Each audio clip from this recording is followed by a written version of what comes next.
ഈ വകുപ്പുകൾക്ക് വേണ്ടിയുള്ള ഈ വടംവലി കൊണ്ട് സാമാന്യ ജനത്തിന് മനസ്സിലാവാത്തതൊന്നുമല്ല. കൈയിട്ടു ആരാൻ തന്നെയാണ് പരിപാടി എന്ന് നമുക്ക് ഊഹിക്കാവുന്നത് തന്നെയാണ്. ഇവിടെ ഒരു കാര്യം മനസ്സിലാക്കുക.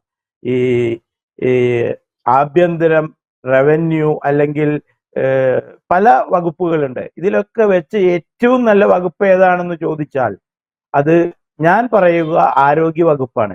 കാരണം ഈ ആരോഗ്യ വകുപ്പ് എന്ന് പറയുന്നത് എല്ലാ വകുപ്പുകളുമായി ബന്ധപ്പെട്ട് നിൽക്കുന്ന ഒരു സംഭവമാണ്.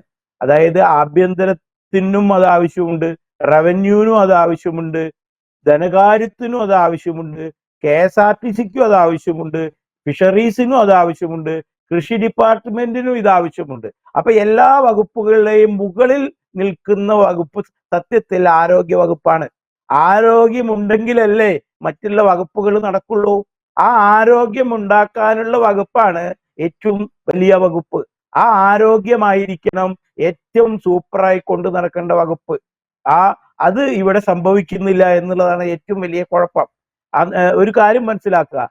ഇപ്പോ ആരോഗ്യ മന്ത്രി ആരോഗ്യമായ എഡ്യൂക്കേഷൻ അല്ലെങ്കിൽ ഹോസ്പിറ്റലുകള് ഇതൊക്കെ ശരിയായി കൊണ്ടു നടക്കുമ്പോൾ അതേ ഹോസ്പിറ്റലുകളും ഒക്കെ ഉപയോഗിക്കുന്നത് ഈ ആഭ്യന്തരത്തിന്റെ ആളുകളും റവന്യൂവിലെ ആൾക്കാരും ഫിഷറീസിലെ ആൾക്കാരും KSRTCയിലെ ആൾക്കാരൊക്കെ തന്നെയാണ്. അപ്പോ ഇവിടെ ഏറ്റവും കാര്യമായിട്ടൊരു മന്ത്രിസഭ നോക്കേണ്ടത് ഈ ആരോഗ്യ വകുപ്പിനെയാണ്. ഈ ആരോഗ്യ വകുപ്പ് വളരെ സിസ്റ്റമാറ്റിക് ആയിട്ട് പോകാനുള്ള എല്ലാ സംവിധാനങ്ങളും വേണം. ഇവിടെ കൃഷി മന്ത്രി ഞാൻ കേട്ടു കൃഷി വകുപ്പ് എടുക്കാൻ ആർക്കും താല്പര്യമില്ല. കൂടുതൽ വാർത്തകളും വിശേഷങ്ങളും നിങ്ങളിലേക്ക് എത്താൻ ABC മലയാളം സബ്സ്ക്രൈബ് ചെയ്യുക, ബെൽ ബട്ടണും അമർത്തുക.